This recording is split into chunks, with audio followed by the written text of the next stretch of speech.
주시는 하나님의 말씀의 제목은 갈 때까지 가볼까? 갈 때까지 가볼까라는 제목으로 하나님 말씀 보겠습니다. 뭐라고요? 아닙니다. 이렇게 말씀하시면 안 돼요. 갈 때까지 가볼까?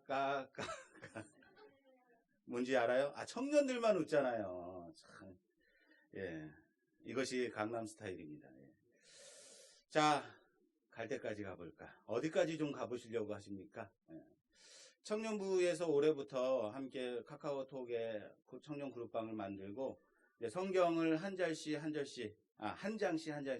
읽고 있다고 합니다.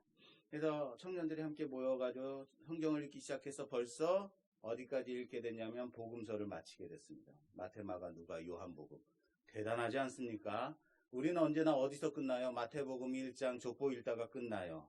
창세기 1장 읽다가 창세기 점자 성경책을 봐도 어떻습니까? 창세기는 점자가 흐려요. 언제나 여기부터 시작해요. 그런데 뒤에 가면 레위기 가면 아주 짱짱해요. 점자가. 왜? 손을 한 번 안 대. 우리 청년들이 지금 복음서를 다 읽었다고 합니다. 대단하지 않습니까? 우리 청년들한테 좀 박수 좀.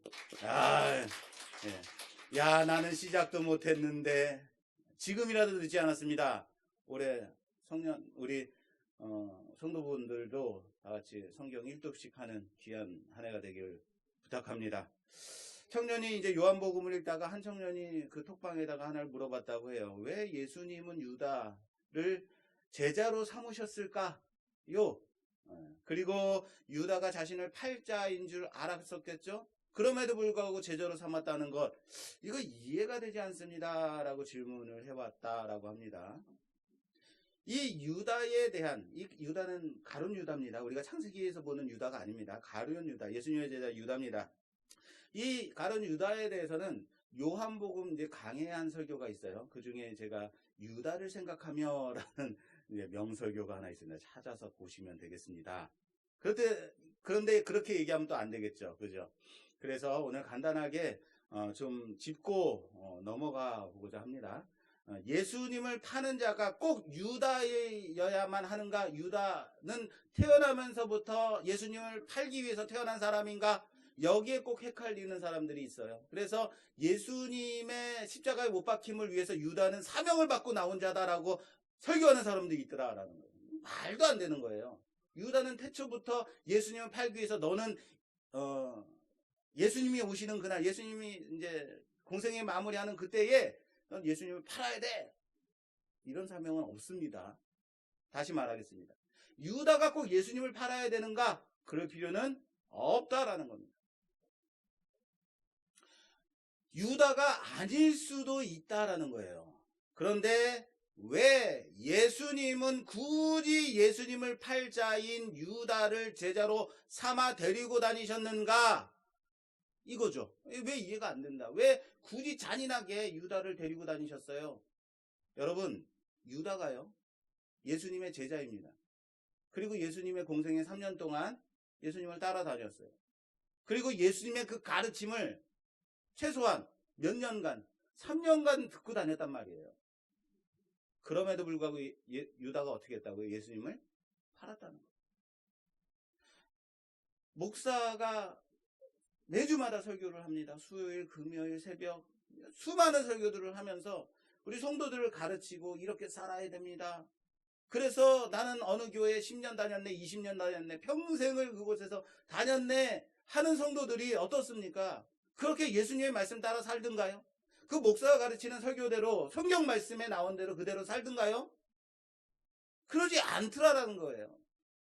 유다는 무엇을 보여주는 샘플이냐면 예수님의 그 설교를, 예수님의 그 가르침을 바로 앞에서 들은 자임에도 불구하고 인간의 죄성이 변화되지 않더라라는 거예요. 마침 오늘이 무슨 주일이라고요? 종려주일입니다. 저는 어렸을 때 종료주일인 줄 알았어요. 종료, 피니시드. 예, 끝났다. 예수님의 사역이 끝난 주일이구나. 종료주일인 줄 알았어요. 아니요. 뭐라고요? 종려입니다. 예, 종려주일입니다. 예수님의 공생의 사역을 마무리하시고 예루살렘 성으로 입성하실 때에 아직 사람을 태워보지 않은 나귀 새끼 위에 앉으시고 앞에서 가는 자와 뒤따르는 자가 종려 나무가지를 꺾어서 흔들면서 소리 높여 외치는 소리. 호산나 호산나, 가장 높은 곳에서 호산나, 우리를 구원하소서, 호산나 호산나 외치며 예루살렘으로 입성하신 그것을 기념하여 뭐라고 한다고요? 종려주일이라고 합니다. 얼마나 많은 사람들이 모여서 예수님을 맞이했는지, 그리고 예수님을 소리 높여 찬양했는지, 호산나 호산나 이 외치는 소리가 예루살렘 성을 요동케 했다라고 할 정도, 그렇게 많은 사람들이 큰 소리로 외쳤다라는 거예요. 그런데 여러분, 그렇게 예수님을 메시아로 맞이하고 높이 찬양하던 사람들이 며칠 되지 않아서 빌라도의 법정에 선 예수님을 십자가에 못 박으라고 외치는 그 자들이 되었다. 놀라운 사실 아닙니까? 물론 아닐 수도 있겠죠. 그런데요, 십자가에 못 박으라고 목이 터져라고 외친 그 무리들을 향해서 이분은 우리가 그렇게도 기다리던 메시아, 이분은 우리를 위해서 이 땅에 오신 그리스도라고 막아서는 사람들이 한 사람도 없더라. 온 예루살렘이 요동치도록 소동하도록 그렇게 호산나 호산나 외치던 사람들이 다 어디 갔느냐 말이에요. 저는요, 그 사람들이 예수님을 십자가에 못 박으라고 외치는 사람들 중에 많이 속했을 거라고 생각합니다. 다 함께 한 목소리로 그를 십자가에 못 박으라고 외치는 사람들 중에 있을 거라는 거예요. 무슨 말인지 이해되십니까? 예수를 판 유다나, 나는 그를 모른다고 저주하며 부인한 베드로나, 그를 십자가에 못 박으라고 목이 터져라고 외친 무리들이나, 그 사이에서 아무런 말도 하지 않고 있는 우리들이나 똑같은 예수님을 십자가에 못 박아 죽여야만 하는, 그래야 살 수 있는 죄인이라는 겁니다. 무슨 말인지 아시겠어요? 유다만 예수를 팔았기 때문에 더 나쁜 놈, 나는 안 팔았으니까 덜 나쁜 놈? 아니라는 겁니다. 유다는 단지 하나님이 그 마음에 은혜를 부어주지 않으면 인간은 얼마나 패역하고 잔인하고 더럽고 추악한 자가 될 수 있는지 보여주는 바로 우리의 모습일 뿐이라는 겁니다. 그렇습니다. 우리가 바로 유다인 거예요.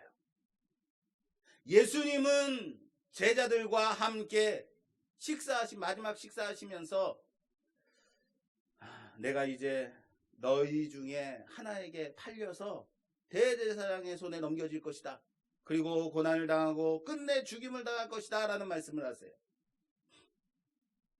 이 말을 듣던 제자들이 그 파는 자가 누굽니까? 도대체 누가 주님을, 우리 선생님을 팔 수 있습니까? 나는 아니지요 라고 묻습니다. 그 제자들의 물음에 예수님께서 말씀하세요. 나와 함께 이 떡 그릇에 손을 넣는 자가 바로 날 팔 자다. 그때 가룟 유다가 예수님하고 함께 떡반죽 그릇에 손을 넣습니다.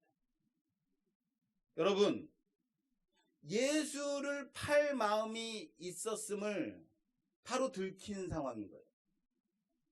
유다는 예수님이 방금 나와 같이 이 떡반죽 그릇에 손을 넣는 자가 나를 팔 자야 라고 말씀하셨는데, 그 손에 바로 그 순간에 손을 넣어요. 그러면 어떻게 된 거예요? 들킨 거죠. 바로 내가 팔자네? 맞다. 아니요. 들켰음에도 불구하고 예수님, 내가 잘못했습니다. 내가 정말 잘못 생각하고 있었네요 라고 뉘우치는 것이 아니라 그 마음 그대로 가지고 밖으로 나갑니다. 그리고 하나님 말씀에 뭐라고 돼 있냐면 그가 나가니 밤이더라. 이게 성경의 표현 방식이에요. 유다가 밖으로 나가니 밤이더라. 무슨 말인지 아시겠습니까? 여러분, 들키면 돌이켜야 되는 거예요. 잘못했다고 무릎 꿇어야 되는 거예요. 그런데 돌이키지 않더라라는 거예요. 누가요? 유다가요. 그리고 나가서 바로 주님을 은 30에 팔아넘기더라라는 거예요. 우리 같았으면 안 그랬을까요? 유다였기 때문에 그랬을까요? 아니요. 사랑하는 여러분, 하나님의 은혜가 없는 자, 하나님이 만져주시지 않는 자, 은혜 베푸심이 없는 자는 결코 돌이키지 않는다라는 사실을 아시길 바랍니다. 하나님이 붙잡아 주시지 않는다면 결코 하나님 편에 서는 자가 없다라는 사실을 믿으시길 바랍니다. 유다는 하나님의 은혜가 그 안에 없는 자가 얼마든지 어디까지 갈 수 있는지 보여주는 하나의 샘플인 거예요. 나는 안 그랬을 텐데, 내가 거기 있었으면 나는 예수님 붙잡고 안 돼 하고 막았었을 텐데, 아니요. 내가 그 자리에, 그때 그 자리에 있었다면요. 여러분들이 그때 태어나지 않은 것에 대해서 감사하시기 바랍니다. 왜요? 내가 거기 있었다면요, 내가 유다였을 겁니다. 내가 바로 군중 속에서 예수를 십자가에 못 박으라고 목이 터져라고 외치는 사람 중에 한 사람이었을 거예요. 우리는 그런 자들이에요. 중요한 것은 베드로처럼 돌이키지 않았다라는 거예요. 중요한 것은 예수님의 십자가 앞으로 나오지 않았다는 거예요. 누가요? 유다가요. 자살로 생을 마무리하고 말죠. 사랑하는 여러분, 악한 것은요, 악한 것을 추구합니다.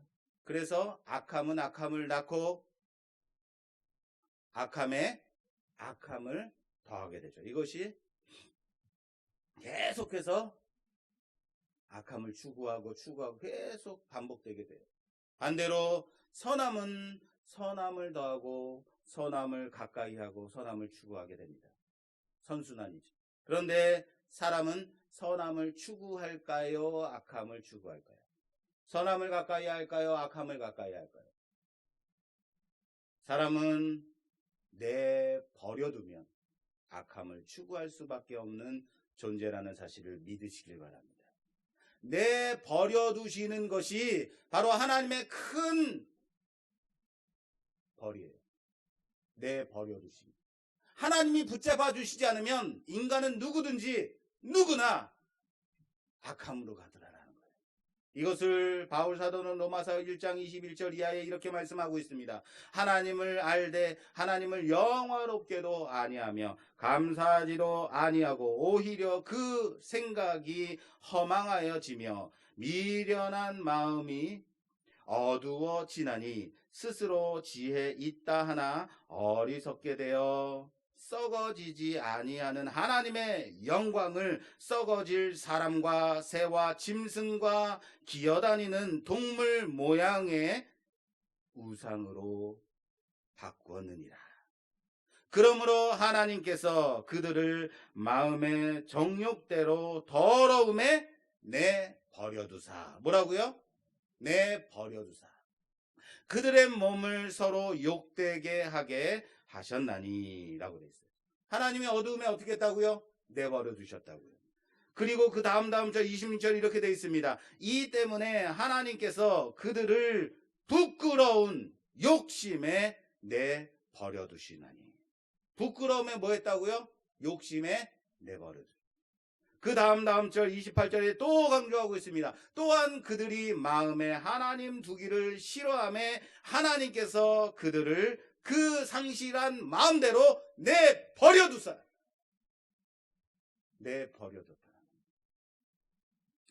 내버려두셨다는 것이 3번 나옵니다.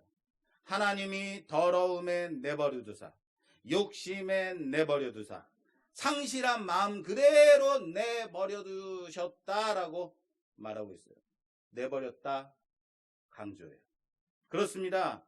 우리는 하나님의 간섭하심이 아니면, 우리는 하나님의 붙잡아 주시는 은혜가 아니면, 하나님이 부어주시는 그 은혜가 아니면 더러움으로, 욕심으로 내 마음대로 그 악함을 따라가는 자들이라는 사실을 고백하길 바랍니다. 내버려 두심은요, 내버렸다, 내버려 두심은 그냥 내버려 두었다라는 거 아니라 내다 버렸다라는, 그냥 내버린 거예요. 여러분, 깜깜한데 갑자기 불을 탁 켜면, 우리 집은 안 그렇습니다만 불을 딱 켜면 바퀴벌레가 사방으로 막 도망가는 걸 볼 때가 있어요. 아니, 이 밝은 것을 왜 두려워해? 왜 싫어해? 어두움이 좋다는 거죠. 지저분한 것이 좋다는 거죠. 모세가 애굽 왕 바로에게 찾아갑니다. 내 백성 이스라엘을 내놓으시오 라고 말합니다. 이것이 하나님의 말씀입니다. 그때 성경이 바로가 반대했다, 싫다고 했다라고 말하지 않아요. 하나님이 바로의 마음을 강팍하게 하셨다라고 표현하고 있어요. 이상하다. 하나님이 바로의 마음을 어떻게 하게 하셨다? 강팍하게 하셨다. 자, 그러면 우리가 드는 질문이 이거예요. 하나님은 사람의 마음을 악하게도 하고 선하게도 하시는가? 그러면 사람이 악한 것은 하나님 때문이다 라고 생각할 수 있죠. 바로의 마음을 강팍하게 하셨다. 이것은요, 바로의 마음을 굳게 하셨다, 그렇게 만드셨다? 아니에요. 잘 들으세요. 중요합니다. 이 말씀은 하나님이 바로의 마음을 만져주시지 않으셨다라는 표현이에요. 다시요. 하나님이 그 마음을 붙들어 주시지 않았다. 그 마음에 하나님의 은혜를 주시지 않았다라는 거예요. 하나님의 은혜가 없는 바로의 마음은요, 강팍해질 수밖에 없다라는 사실을 믿으시길 바랍니다. 그래서 하나님의 말씀을 전하는 모세에 대해서 저항하고 반대하고 그 백성 이스라엘을 자신의 나라가 망해가는데도 불구하고 내보내지 않더라라는 거예요. 어디까지 갔어요? 어디까지 갈 때까지요? 자신의 맏아들 어린 왕자를 잃을 때까지 내놓지 않더라라는 거예요. 하나님의 우리의 인생을 자꾸 귀찮게 붙들으시고 나를 험한 데로 모시고 자꾸 하나님을 생각나게 하시고 자꾸 돌이키게 하시고, 하나님 나 좀 내버려 두시면 안 돼? 내 마음대로 좀 살게 하면 안 될까요? 하나님이 자꾸 여러분들의 인생에 간섭하신다면 그 인생이 복된 인생이라는 사실을 믿으시길 바랍니다. 여기 정말 갈 때까지 간 사람이 있어요. 여기 정말로 갈 때까지 간 사람 바로 유다입니다. 가룟 유다 말고요. 이제 다시 창세기로 가서 여기부터 오늘 본문이에요. 여기부터 오늘 본문이네요. 자, 창세기에 가서 요셉의 넷째 형 유다 얘기를 좀 하려고 해요. 유다는 요셉을 제외한 나머지 형제들, 11형제들 중에서 그나마 낫다고 평가되는 사람이에요. 다른 형제들이 맏형 르벤의 말은 안 들어도 무시해도 유다의 말은 청종하더라. 유다가 말하니 그 말에 청종하더라 라고 표현할 정도로 그나마 유다는 형제들의 신망을 받고 있는 사람이 아닌가라고 지난 시간에 말씀드렸어요. 오늘 그가 애굽에서 종으로 팔려가서 박박 기고 있는 누구? 요셉에 맞서서 가나안에서 대표 선수로 발탁되어서 가나안에 있는 요셉의 형제들, 다른 형들이 어떻게 살아가고 있는지를 보여주는 샘플, 대표 선수로 오늘 38장에 등장했습니다. 대표예요. 가나안의 형제들은 어떻게 살았을까? 요셉은 우리가 지난 시간에 살펴봤듯이 애굽에서 어떻게 살았어요?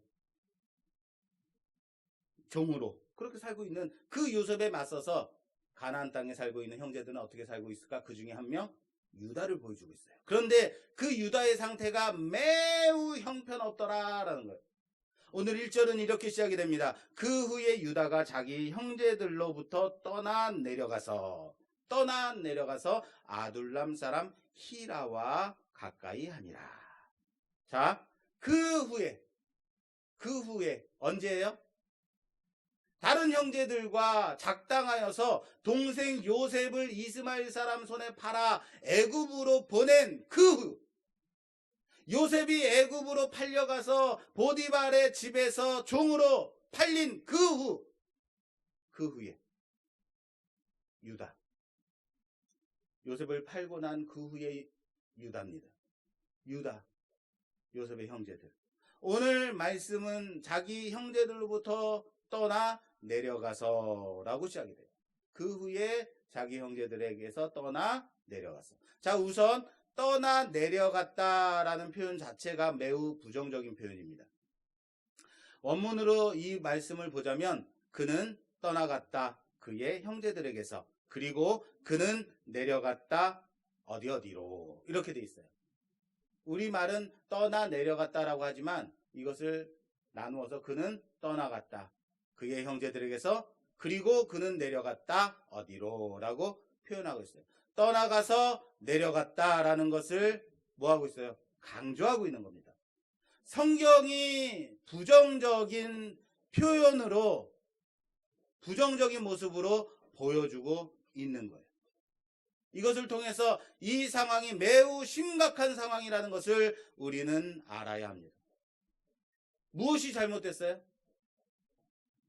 자, 우선 형제를 떠남이 잘못이에요. 자, 따라서 합시다. 형제를 떠남이 잘못이다. 자, 이것을 성경이 지적하고 있는 거예요. 자, 이렇게 생각할 수도 있어요. 아니, 요셉의 형제들이 잘 산 사람들이 못 산 사람들이 엉망으로 산 사람들 아닌가요? 그 나물에 그 밥 아니야 라고 생각할 수도 있어요. 비슷한 놈들끼리 모여 있으면 그냥 비슷한 짓 하는 거지 그 형제들한테 그냥 굳이 있을 필요 있겠어 라고 생각하는 사람도 있어요. 그러므로 형제들과 있는 것이나 가나안 어디로 아둘람 사람에게 내려가서 히라와 가까이 하는 것이나 그 나물에 그 밥 일반 아니겠어 라고 생각할 수 있어요. 그러나 그렇지 않습니다. 자, 이렇게 생각해 보자고요. 자, 여러분, 제가 질문을 할게요. 나쁜 놈인데 착한 사람 중에 가장 나쁜 놈 하고 착한 놈인데 나쁜 놈 중에 가장 착한 놈, 어떤 사람이 더 나은 사람 같아요? 이게 무슨 질문인가? 다시요. 집중하시라고요. 자, 나쁜 놈인데 착한 사람 중에 가장 나쁜 놈이에요. 그리고 착한 놈인데 나쁜 놈 중에 가장 착해요. 어떤 사람이 더 나은 사람 같아요? 야, 이거 이럼에도 불구하고 지금 무슨 질문을, 그게 똑같은 거 아니에요? 어디가 더 나은 사람일까? 물이 다르다라는 거예요. 뭐가 달라요? 물이 달라요. 노는 물이 달라요. 여러분, 시궁창인데, 시궁창 물이 있는데 그나마 여기가 좀 낫다라고 하면 여러분 그 물을 마실 수 있습니까? 시궁창 물이 새까맣고 냄새가 잔뜩 나는데 저 밑으로 내려보니까 그나마 거기가 조금 좀 나. 여긴 조금 낫네 라고 하면 여러분 마실 수 있어요? 못 마셔요. 절대 못 마셔요. 그런데 강원도 청정지역에서 맑고 깨끗한 물이 착 흘러가는데 거기에 흙탕물이 잠깐 튀겼어요. 그래서 거기 흙탕물이 일어나서 지저분해졌어요. 어떻습니까? 그렇다고 시궁창물이 됩니까? 아니죠. 그래도 강원도 청정지역의 깨끗한 물이죠. 무슨 말이냐면요, 나쁜 놈은요 아무리 착해도, 나쁜 놈들 중에서 아무리 그 나쁜 놈 중에 착해도 뭐예요? 나쁜 놈이에요. 단지 나쁜 놈들 중에 상대적으로 그나마 걔가 낫지, 착할 뿐이에요. 그래도 뭐예요? 그 사람은 나쁜 놈. 착한 사람인데 아무리 착한 사람들 중에 나쁘다라는 것은 착한 사람들 중에 덜 착하다란 말이죠. 그래도 뭐예요? 나쁜 사람이에요? 착한 사람이죠. 무슨 말인지 이해되세요? 참, 제가 이렇게 설명해도 여러분들의 표정은 그게 뭐요? 라는 표정 참 어렵습니다. 예. 자, 간혹 교회 안에 다툼이 있어서 교회를 떠나는 사람들이 있어요. 이럴 바에는 내가 교회 안 다니고 말지라고 생각해요. 세상으로 가는 게 낫겠어. 야, 교회가 뭐 이 모양이야. 난 저런 사람 정말 이해가 안 돼. 내가 교회 안 다니고 말아라고 교회를 떠나는 사람들이 있더라라는 거예요. 안 나가. 나 교회 안 나가고 말아. 그래서 안 나가 성도. 그래서 반대로 거꾸로 말하면 가난한 성도가. 그래서 가난한 성도예요. 믿음이 있고 내가 예수님이 계시고 예수님을 믿고 하나님이 계신 것을 믿음에도 불구하고 교회를 안 나가. 그래서 이런 사람들 뭐라 그래요? 가난한 성도라고 그래요. 그러나 아무리 티격태격 한다 할지라도 교회 안에 붙어 있는 그 싸움을 하는 것이 자신에게 맞지 않는다고 홀라당 그냥 떠나가는 것은 아주 심각한 차이가 있다는 사실을 아시길 바랍니다. 아무리 티격태격한다 하더라도 교회 안에 붙어있는 싸움 하셔야 돼요. 아무리 나쁜 놈인 되더라도 넌 나쁜 놈이야 라고 한다 하더라도 교회 안에서 나쁜 사람 되십시오. 말이 좀 이상한가요? 교회 다니는 사람이 되십시오. 예수님 믿는 사람 가운데 교회 안에서 교회 신앙 공동체 안에 머무르는 그 싸움하는 여러분 되시길 주님의 이름으로 부탁합니다. 이 말은요, 착한 사람 중에서 덜 착한 사람이라는 말이에요. 결코 교회를 자신에게 맞지 않는다고 해서 떠나는 그런 실수를 범하지 않는 여러분이 되시기를 주님의 이름으로 축원합니다. 축원합니다. 떠나가지 마십시오. 또한 성경 오늘 말씀은 유다가 내려갔다. 유다가 내려가서 아둘람 사람 히라와 가까이 했다라고 말하고 있어요. 우선 내려갔다라는 표현 자체도 부정적인 표현이에요. 내려갔다. 항상 하나님의 말씀은 내려가다라는 단어를 부정적인 표현으로 사용을 해요. 반면 올라가다라는 표현은 하나님께 나아가는 것 또는 하나님의 성전으로 올라가는 것, 들어가는 것을 표현할 때 올라가다라는 긍정적인 표현으로 사용한다라는 거예요. 오늘 유다가 지형 때문에 비탈길을 내려갔다라고 표현하는 것은 아니라는 거예요. 유다는 아무리 엉망인 형제라 할지라도 하나님의 선택받은 백성으로 부르심을 받은 그 형제를 떠나면 된다 안 된다? 안 된다라는 거예요. 그가 내려가 히라와 가까이 했다. 아둘람 사람 히라와 가까이 했다라고 표현하고 있습니다. 이것이 무엇을 가까이 하고 있는가를 보여주는 거예요. 아무리 엉망인 형제라 할지라도 신앙 안에 있는 형제와 그리고 반면 이방신을 섬기는 이방인과는 천지 차이가 있다는 것을 알아야 돼요. 우리들의 주변에 나의 주변을 살펴볼 때 지금 내가 누구와 무엇과 가까이 하고 있는지 점검하는 여러분 되시기를 주님의 이름으로 부탁합니다. 나는 누구와 지금 대화하고 있는가? 내가 누구와 나누고 있는가? 나의 고민을 누구에게 말하고 있는가? 나의 불만을 누구와 말하고 있는가? 점검해 보십시오. 언제나 불만투성인 사람들과 항상 더불어 있다면요, 내 입술에도 뭐가 있어요? 항상 불만이 가득 차 있더라라는 거예요. 내가 지금 무엇을 하고 있는가는 내가 지금 누구와 가까이 하고 있는가를 보여주는 증거가 됩니다.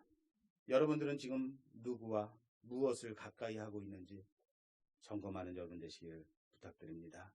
그 유다가 가나안 사람 수아라고 하는 사람의 딸을 보고 동침했다라고 말하고 있어요. 여러분, 동침했다라고 해요. 아들을 몇을 낳아요? 그리고 셋을 낳아요.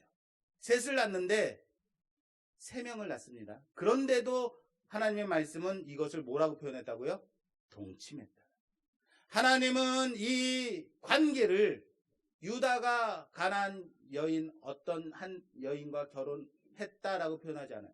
결혼의 관계로 보고 있지 않다. 인정하지 않고 있다라는 거예요. 아들을 셋이나 낳았음에도 불구하고 동침했다라고 시작해요. 여러분, 이전에 아브라함이 이삭을 결혼시킬 때에 그 보여준 모습, 또는 이삭이 야곱을 결혼시키기 위해서 보여준 모습과 유다가 지금 아내를 선택한 그 모습은 어때요?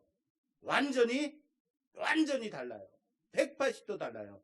도리어 유다가 자기가 사랑하는 사람, 내가 같이 살 사람을 선택한 모습은 어떻게 보면 에서가 자기 마음대로 가나안의 딸들을 데리고 아내로 삼았다라고 하는 모습과 일맥상통하죠.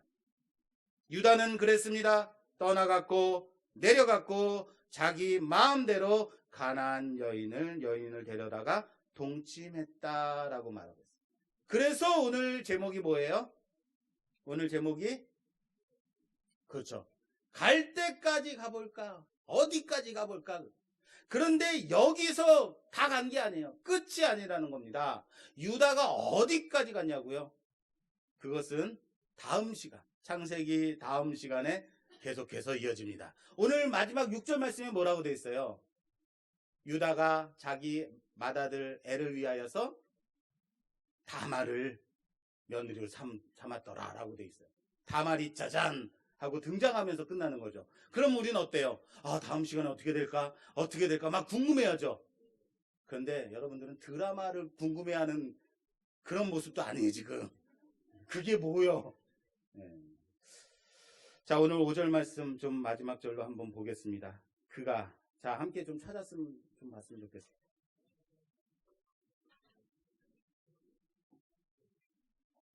자, 그가, 시작. 그가 또 다시 아들을 낳고 그의 이름을 셀라라 하니라. 그가 셀라를 낳을 때에 유다는 거십에 있었더라. 유다는 떠나갔고 내려갔고 가까이 했고 동침했고, 그래서 거기서 얼마나 있었는가? 얼마나 머물렀을까? 셋째 아들을 셀라를 낳을 때까지도 머물러 있었다라는 거예요.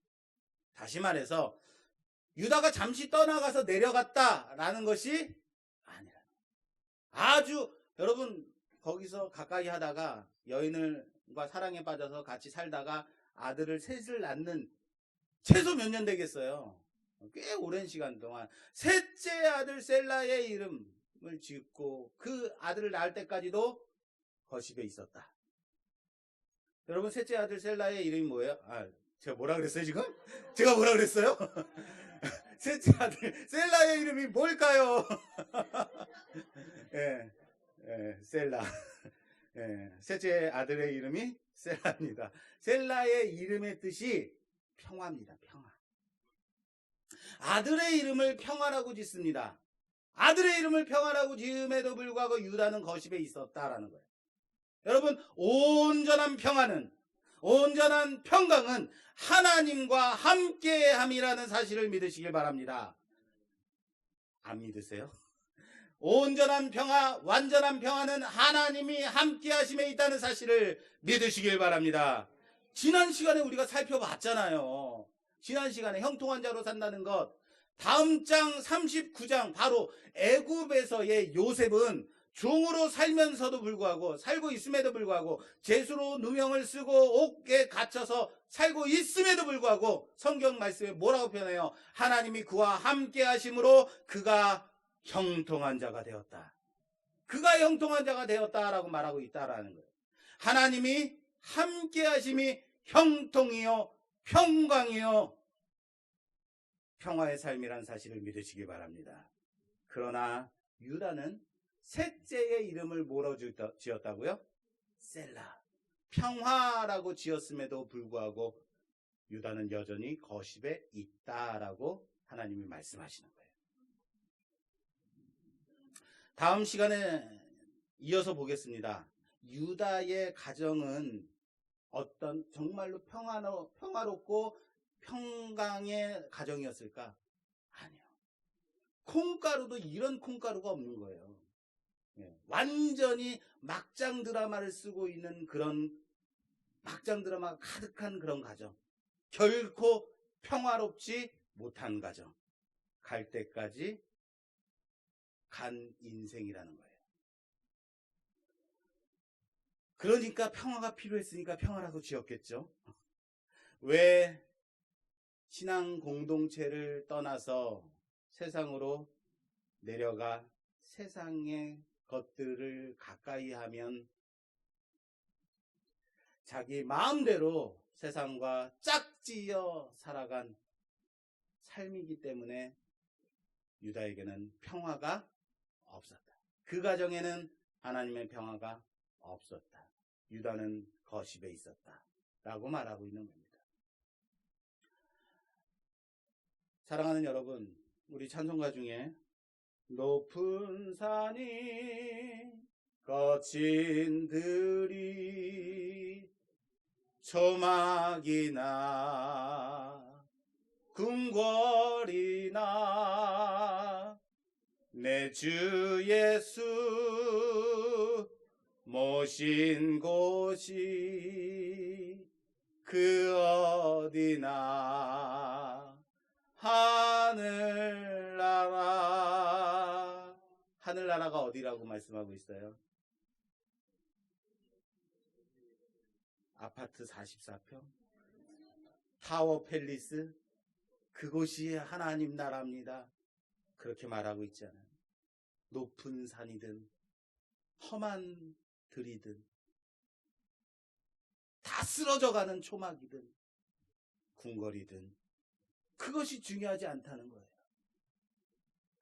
내 주 예수 모신 그곳이 하나님 나라라는 사실을 믿으시길 바랍니다. 내 삶은 힘들어요, 어려워요, 빡빡해요, 하나님 나라에 가고 싶어요. 아니요, 여러분 틀렸어요. 여러분들 마음속에 예수 그리스도가 있다면 이미 그 마음 가운데 하나님 나라가 임하였다는 사실을 믿으시길 바랍니다. 우리는 무엇으로 평가해요? 내 삶이 좀 평안해졌는지, 내 삶이 좀 편해졌는지, 좀 부해졌는지, 그것으로 하나님 나라가 하나님 나라라고 생각하지요. 하나님 나라가 임하길 원합니다. 하나님 나라 가고 싶어요. 아니요, 우리 안에 예수 그리스도가 계심으로 말미암아 우리 안에 이미 하나님 나라가 이루어졌음을 믿으시길 바랍니다. 어떻게 해요? 높은 산이 거친 들이 초막이나 궁궐이나 상관이 없습니다. 오직 내 주 예수 모신 그곳이 하나님 나라입니다. 고백하시길 바랍니다. 내려가지 마십시오. 떠나가지 마십시오. 세상의 것을 가까이 하지 마십시오. 아무리 힘들고 어렵다 할지라도 신앙 공동체 안에서 머물러 있는 여러분 되시기를 주님의 이름으로 축원합니다. 주님 손에 붙잡힌 그 삶, 주님의 은혜가 함께하는 그 삶, 그 안에 참된 평화가, 참된 안식이 있음을 믿고 주 안에 거하는 삶을 살아가는 여러분 되시기를 주님의 이름으로 축원합니다. 내 삶이 힘들고 어렵지만, 내 마음이 힘들고 고되지만 내 안에 예수 그리스도가 계심으로 말미암아 내 안에 하나님 나라가 이루어졌음을 믿고 고백하며 온전한 평안을 누리시는 여러분 되시기를 주님의 이름으로 축원합니다. 축원합니다.